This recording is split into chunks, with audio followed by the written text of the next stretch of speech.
Bold claim. Rory McIlroy's opening round at the Crown Australian Open was a wild ride you wouldn't forget.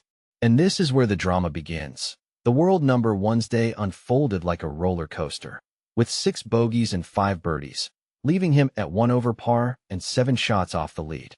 Here's how it happened, and why the swirling winds and tricky layout mattered. McIlroy described the round as a roller coaster day, and the description fits every turn. He opened his back nine start with a birdie on the 10th, then immediately followed with 2 bogeys, setting the tone for a fluctuating round.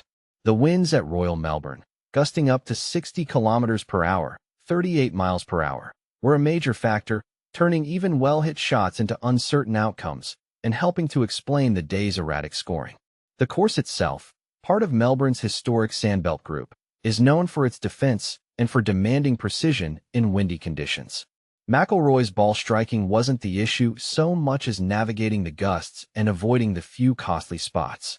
He mentioned limiting the damage and hoping for better conditions the next day, a realistic approach given the variables he faced.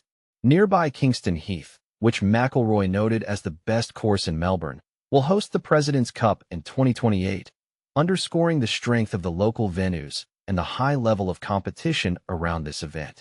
This is McIlroy's first Crown Australian Open appearance since 2015, and his return comes after winning the Open title in 2013.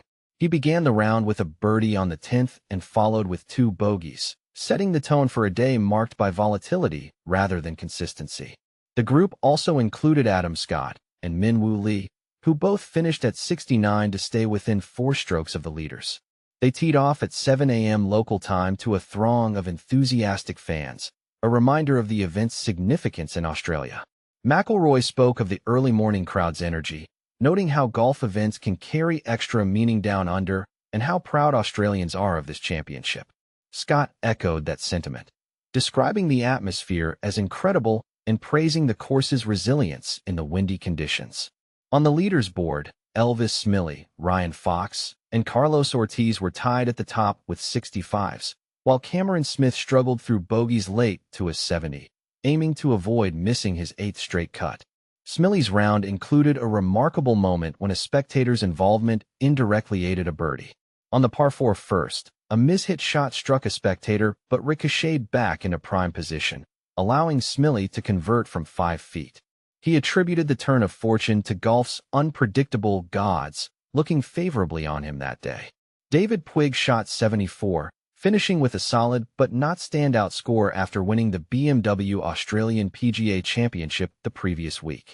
For context, the Australian Open is part of the DP World Tour's expanded late-year schedule for 2025 to 2026.